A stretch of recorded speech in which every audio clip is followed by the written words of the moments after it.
آج ہم ایک ایسی کتاب پر بات کر رہے ہیں جس نے لاکھوں لوگوں کی پیسے کے بارے میں سوچ بدلی ہے، دا سائیکالوجی آف منی۔ ہمارے پاس اس کا ایک بہترین اردو خلاصہ ہے جو نہ صرف اہم نکات بتاتا ہے بلکہ خاص طور پر خلیجی ممالک میں مقیم پاکستانیوں کے لیے کچھ بہت عملی مشورے بھی دیتا ہے۔ جی بالکل، اور اس کتاب کی سب سے دلچسپ بات اس کا بنیادی نظریہ ہے۔ یہ کہتی ہے کہ مالی کامیابی کا تعلق آپ کی ذہانت یا ڈگریوں سے بہت کم ہے اور آپ کے رویوں، آپ کے صبر، آپ کی نفسیات سے کہیں زیادہ ہے۔ جیسا کہ خلاصے میں کہا گیا ہے، پیسہ عقل سے نہیں رویوں سے چلتا ہے۔ اور آج ہمارا مقصد اسی خیال کی گہرائی میں جانا ہے۔ ہم دیکھیں گے کہ یہ اسباق ہماری زندگی پر کیسے لاگو ہوتے ہیں۔ اچھا، تو آئیے سیدھا پہلے نقطے پر آتے ہیں جو مجھے ذاتی طور پر بہت حیران کن لگا۔ کتاب کہتی ہے کہ پیسے کے معاملے میں کوئی بھی پاگل نہیں ہوتا۔ جی یہ سننے میں تھوڑا عجیب لگتا ہے نا؟ ہم تو ہر وقت لوگوں کو پاگل پن والے فیصلے کرتے دیکھتے ہیں۔ ہاں، یہ ایک بہت گہرا نقطہ ہے۔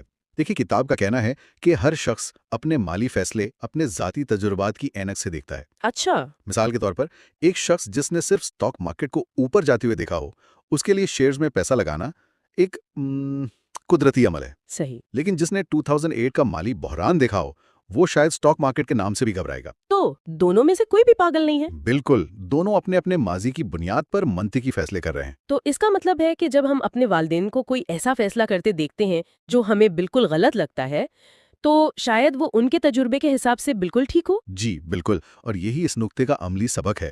دوسروں پر تنقید کرنے کے بجائے یہ سمجھنے کی کوشش کریں کہ ان کے تجربات کیا رہے ہیں۔ یہ ایک سوال بہت سے مالی جھگڑوں کو ختم کر سکتا ہے۔ یہ تو بہت زبردست بات ہے۔ اچھا، اسی سے جڑا ایک اور خیال ہے قسمت اور رزق کا۔ ہم اکثر کامیاب لوگوں کو دیکھ کر کہتے ہیں واہ کیا محنت کی ہے، اور ناکام لوگوں کو دیکھ کر سوچتے ہیں کہ یہ ضرور سست ہوگا۔ لیکن کتاب کہتی ہے کہ یہ تصویر مکمل نہیں ہے۔ جی لیکن کیا اس سے محنت کی اہمیت کم نہیں ہو جاتی؟ لوگ سوچ سکتے ہیں کہ اگر سب قسمتی ہے تو کوشش کیوں کریں؟ یہ بہت اہم سوال ہے۔ دیکھیں، کتاب محنت کو رد نہیں کرتی، بلکہ وہ ہمیں ایک متوازن تصویر دکھاتی ہے۔ قسمت اور رزق ہمارے کنٹرول سے باہر ہیں۔